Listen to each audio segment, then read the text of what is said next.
ጤና ይስጥልን ይህ የፈጠነ ሚዲያ ነው የሰዓቱን ዜና ይቀርብ ያለው ከዜናዎቹ ጋር ፈጠነ ጌታው ነኝ በቅድሚያም አበይት ርዕሶችን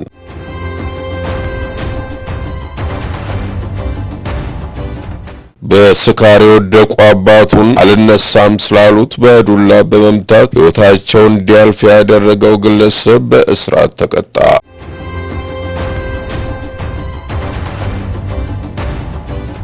ሰግጥ ፈምስ በማለት በየመንገዱ ህብረተሰቡን ያስደነገጠ የነበረው ግለሰብ ጨምሮ ሌሎችም ቲክቶከሮች በቁጥጥር ስር ዋሉ።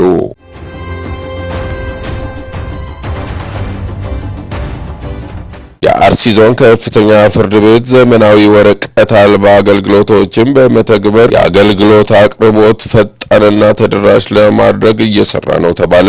በዝርዝር ወደምንመለከተው ዜናዎች እናመራለን።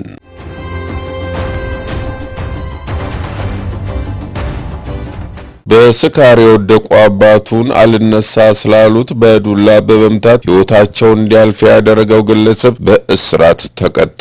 በሰሜን ሸዋ ዞን ውጫሌ ወረዳ ቃሷ አቦ ቀበሌ ነዋሪ የሆኑት አቶ ግርማ በራ 60 ዓመት ጎለምሳ ናቸው። ከልጆቻቸው መካከል የመጨረሻ ልጅ የሆነው ፍቅሩ ግርማ የ25 ዓመት ልጅ ነው። የሰሜን ሸዋ ዞን አቃቤ ሕግ ጽሕፈት ቤት የተለያዩ ወንጀሎች ምርመራ አቃቤ ሕግ ዳንኤል ንጉሴ እንደተናገሩት አባትና ልጅን ደቦ ውለው ሲመለሱ መንገድ ላይ የተፈጠረ አለመግባባት ግጭት ውስጥ መግባታቸው ተገልጿል። አቶ ግርማ በራ ግንቦት 9 ቀን 2017 ዓ.ም ጎረቤታቸው የእርሻ ደቦ ይለምኗቸውና ልጃቸው ፍቅሩ ግርማን አስከትለው በሬያቸውን ጠምደው የደቦ እርሻ ቦታ ይውላሉ።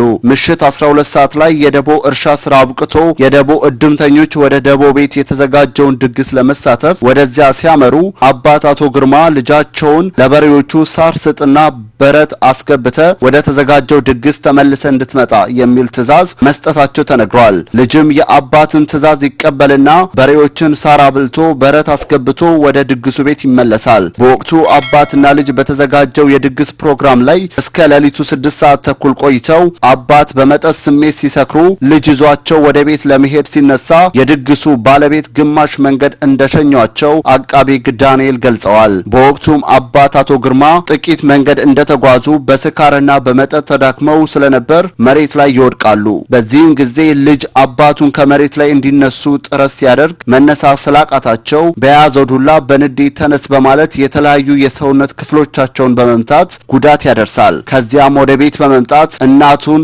አባቱ ከአቅም በላይ በጠጣው መጠጥ መንገድ ላይ መውደቁን በመግለጽ ተባብረው እንዲያነሱ በመጠየቅ ሲደርሱ የወደቁት አባት ደም በደም ሆነው እናት ሲመለከቱ ቶሎ ብለው በማንሳት እቤት ሲያደርሷቸው ህይወታቸው ያልፋል። በዚህም የሟች ሌላ ሴት ልጅ ጉዳዩን ለፖሊስ መረጃ በመስጠቷ የሟች ልጅ ፍቅሩ ግርማ ተጠርጣሪ ሆኖ በቁጥጥር ስር ይውላል። የወንጀል ድርጊቱ መፈጸሙን ማስረጃዎች ባሉበት ያምናል። ፖሊስም የሟችን አስክሬን በማስመርመር ከሆስፒታል በተገኘ መረጃና በሌሎች ማስረጃዎች የምርመራ መዝገቡን በማጣራት ለአቃቢ ሕግ ይልካል። አቃቢ ሕግም የቀረበውን የምርመራ መዝገብ ተመልክቶ በከባድ የሰው መግደል ወንጀል ክስ ይመሰርታል። የሰሜን ሸዋ ዞን ከፍተኛ ፍርድ ቤት የወንጀል ድርጊቱ ታስቦ የተፈጸመ አይደለም በማለት በተራ የሰው መግደል ወንጀል ህዳር 26 ቀን 2018 ዓ.ም በዋለው ችሎት ተከሳሽ በ15 ዓመት እስራት እንዲቀጣ ውሳኔ ማስተላለፉን አቃቤ ሕግ ዳንኤል ንጉሴ ተናግረዋል።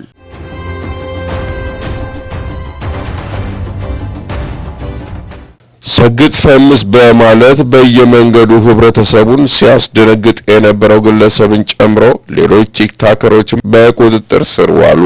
የአዲስ አበባ ፖሊስ ጠቅላይ መምሪያም የማህበራዊ ሚዲያን በመጠቀም ሙያዊ ክብርን የሚያዋርዱ ከህብረተሰቡ ባህል እምነትና ሞራል ተቃራኒ የሆኑ መልእክቶችን ሲያስተላልፉ የነበሩ የማህበራዊ ሚዲያ አንቂ ወይም ይዘት ፈጣሪዎች ነን የሚሉ 4 ግለሰቦችን በቁጥጥር ስር አውሎ ምርመራ እያደረገ እንደሚገኝ አስታወቀ።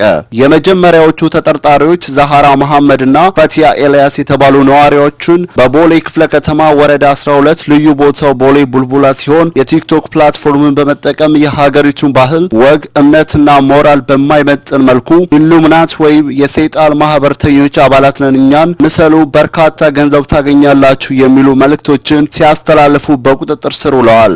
ሶስተኛው ተጠርጣሪ ደግሞ ለታ ደረጀ ተረፋ የተባለ ነዋሪነቱ በንፋስ ስልክ ላፍቶ ክፍለ ከተማ ወረዳ 04 ልዩ ቦታው ጀሞ 3 የሆነ የተከበረውን የመምህርነት ሙያና የመምህራንን ክብር በሚያንቋሽሽ መልኩ ተንቀሳቃሽ ምስሎችን እየሰራ በቲክቶክ ፕላትፎርም ሲያሰራጭ በቁጥጥር ስር ሊውል ችሏል። ተጠርጣሪው በሚለቃቸው ተንቀሳቃሽ ምስሎች የተማሪን የደንብ ልብስ ለብሶ የመማሪያ ወንበሮች ላይ ቆሞ መጨፈር፣ በመምህራን ላይ የማሾፍ፣ ከተማሪ ኪስ ገንዘብ የመስረቅና የመሳሰሉ ይዘቶችንም ይሰራ እንደነበር ፖሊስ አረጋግጧል። አራተኛው ተጠርጣሪ ኤዶ ሚሊዮን ሲሆን ነዋሪነቱ በቂርቆስ ክፍለ ከተማ ወረዳ 10 ልዩ ቦታው ካምቦሎጆ እንዲሁም የሽመለስ ሀብቴ ሁለተኛ ደረጃ ትምህርት ቤት ተማሪ ሲሆን እርሱም የቲክቶክ ፕላትፎርምን በመጠቀም ከወገቡ በላይ ልብሱን በማውለቅና ራቁቱን በመሆን ሰግጥ ፈምስ በማለት በየመንገዱ ህብረተሰቡን የማስደንገጥ ራቁቱን ምግብ በትሪ በመያዝ ህብረተሰቡን ካላስጎረስኳችሁ የማለትና የማስደንገጥ ይዘቶችን ሲሰራ በቁጥጥር ስር ውሏል። ፖሊስ በቁጥጥር ስር በዋሉ ግለሰቦች ላይ ተገቢውን የወንጀል ምርመራ ስራ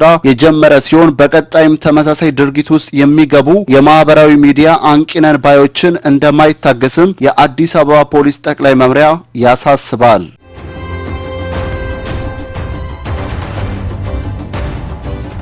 የአርሲ ዞን ከፍተኛ ፍርድ ቤት ዘመናዊና ወረቀት አልባ አገልግሎቶችን በመተግበር የአገልግሎት አቅርቦት ፈጣንና ተደራሽ ለማድረግ እየሰራ ነው። ፍርድ ቤቱ ፈጣንና ተደራሽ እንዲሁም ደረጃውን የጠበቀ በቴክኖሎጂ የታገዘ አገልግሎትን በስራ ላይ በመዋል አስፈላጊ የሆኑ ተገልጋይ እንዲሁም የህግ አካላትን ውጣ ውረድና ድካም ለማስቀረት ዘመናዊ በሆነ ቴክኖሎጂዎች እየተገለገለ እንደሚገኝ የአርሲ ዞን ከፍተኛ ፍርድ ቤት ፕሬዝዳንት የሆኑት አቶ ገላና ተሬሳ ገልጸዋል። ፍርድ ቤቱ ወረቀት አልባ ስማርት ሚዲያ ላብ የተሰኘ ዘመናዊ የቴክኖሎጂ አገልግሎት ማስጀመሩን እንዲሁም የኢፊሊንግ ቪዲዮ ኮንፈረንስና ስማርት ሚዲያ ላብ በመጠቀም ደረጃውን የጠበቀ አገልግሎት እየተሰጠ ይገኛል። የቴክኖሎጂ በፍርድ ቤቶች ሙሉ በሙሉ ተግባራዊ መደረጉ በህግ ባለሙያዎች ላይ የነበረ የስራ ጫና እንዲሁም በተገልጋዮች ላይ የሚደርሰውን እንግልት ከመሰረቱ እንዲወገድና በተሻለ ጥራትና ፈጣን በሆነ መንገድ እንዲገለገሉም አስችሏል ነው የተባለው።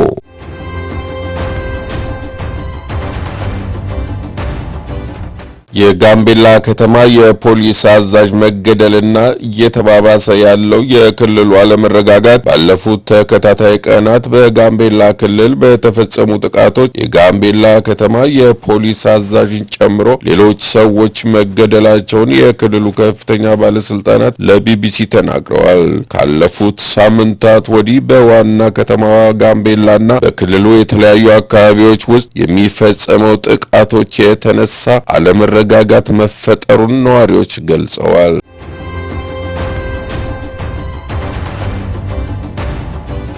ውድ የፈጠነ ሚዲያ ተከታታዮች በመከታተል ላይ የምትገኙት ከፈጠነ ሚዲያ የሚተላለፈውን የሰዓቱን ዜና ነው። የትራምፕ አስተዳደር ደቡብ ሱዳንን ጨምሮ በ5 ተጨማሪ ሀገራት ላይ የጉዞ እገዳ ጣለ። የትራምፕ አስተዳደር ማክሰኞ ዕለት በ5 ተጨማሪ ሀገራት ላይ የጉዞ እገዳ ጥሏል። ሌሎች ሀገራትም ይህ እገዳ ሊጣልባቸው ይችላል። ይህ የጉዞ እግዶች መጣራት የመጣው ባለፈው ህዳር አጋማሽ ላይ በ2 የአሜሪካ ብሔራዊ ጥበቃ አባላት ላይ የተፈጸመውን ጥቃት ተከትሎ ነው። ዋሽንግተን ፖስት እንደዘገበው ወደ አሜሪካ እንዳይገቡ የተከለከሉት ሀገራት ቡርኪና ፋሶ፣ ማሊ፣ ኒጀር፣ ደቡብ ሱዳንና ሶሪያ ናቸው። በተጨማሪም የፍልስጤም አስተዳደር ባወጣው የጉዞ ሰነዶች ለያዙ ግለሰቦች መግባት ሙሉ በሙሉ ተገድበዋል። ከፊል እገዳዎች ደግሞ በ15 ተጨማሪ ሀገራት ላይ ተጥለዋል። እነሱም አንጎላ፣ አንቲጓ እና ባርቡዳ፣ ቤኒን፣ ኮትዲቫር፣ ዶሚኒካ፣ ጋቦን፣ ጋምቢያ፣ ማላዊ፣ ሞሪታኒያ፣ ናይጄሪያ፣ ሴኔጋል፣ ታንዛኒያ፣ ዛምቢያ እና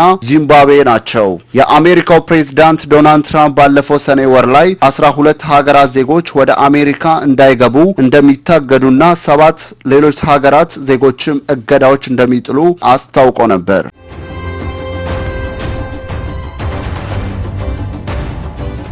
አቤነዘር ጌታቸው ይባላል። ተወልዶ ያደገው ብሎም እስከ 12ኛ ክፍል የተማረው ባሌ ጊንር ነው።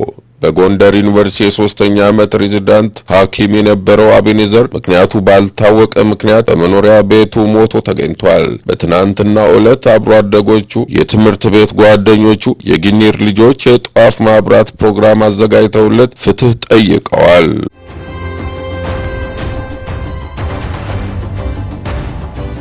ውድ የፈጠነ ሚዲያ ተከታታዮች ለሰዓቱ ያዝናቸው ዜናዎች እስካሁኖቹ ነበሩ።